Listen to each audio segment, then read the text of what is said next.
Quality और consistent performance के लिए सिर्फ सिल्वर पंप्स एंड मोटर्स, नाम याद रखना। સેમ સ્ટોર સેલ્સ ગ્રોથ એટલે કે SSSG આના પર ખાસ દારોમદાર છે. સર, રિપોર્ટ્સમાં કોમન વાત એ સામે આવી રહી છે કે લોકો ડાઇન ઇન માટે નથી આવી રહ્યા, પણ જે ડિલિવરી છે તેના ઓર્ડરનો ગ્રોથ બહુ જ સારો છે.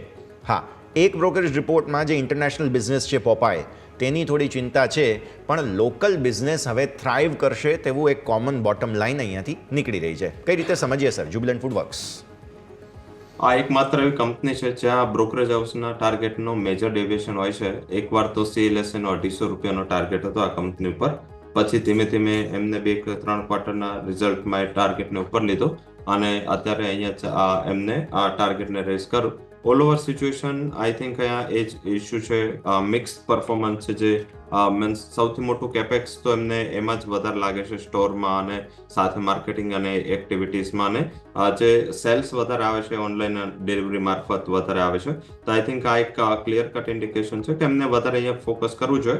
જો આગળ જતા મીન્સ કે આમાં બંને થઈ શકે છે. જો જ્યુબિલન્ટ ફૂડ છે એ પોતે આ જ ફોકસ કરશે આ ડિલિવરી મારફત, એ જો પિઝા ડિલિવર કરી શકશે બધાને, તો આઈ થિંક એ વધારે સારું રહેશે. કારણ કે સ્ટોર આટલા બધા ઓપન કરીને એને સાચવણી કરવી, અને સાથે સાથે એનું જો બીજું મોડલ છે કે લોકો જે સ્ટોરને મીન્સ કે કોઈને પાર્ટનરશિપ કરીને એ લોકો સ્ટોર ઓપન કરે છે. પાર્ટનરશિપમાં હવે ઇસ્યુ થઈ રહ્યું છે કે જે લોકો પાર્ટનરશિપ લે છે, જ્યુબિલન્ટને તો પોતાની રોયલ્ટી મળી જાય છે, પણ એમના સ્ટોર ઓછા ચાલે છે. તો આઈ થિંક આ થોડું વધારે ફોકસમાં પોઈન્ટ રહ્યું છે, અને એના હિસાબે ઓલવેઝ ત્યાં બ્રોકરેજ ફંડ હાઉસીસ મિક્સ રહે છે. ઓલ ઓવર આઈ થિંક જે રીતે ટેક્સ કટ થયા છે, તો આઈ થિંક પાર્ટી થશે તો પિઝા પણ આવશે. ઓલ ઓવર સિચ્યુએશન એ સ્ટ્રોંગ લાગી રહી છે. અને દેવ્યાન ઇન્ટરનેશનલ, જ્યુબિલન્ટ ફૂડ, આ 2-3 જાણીતી કંપનીઓ છે જે આ સેગમેન્ટમાં અત્યારે એક સારું પરફોર્મન્સ આપી રહી છે.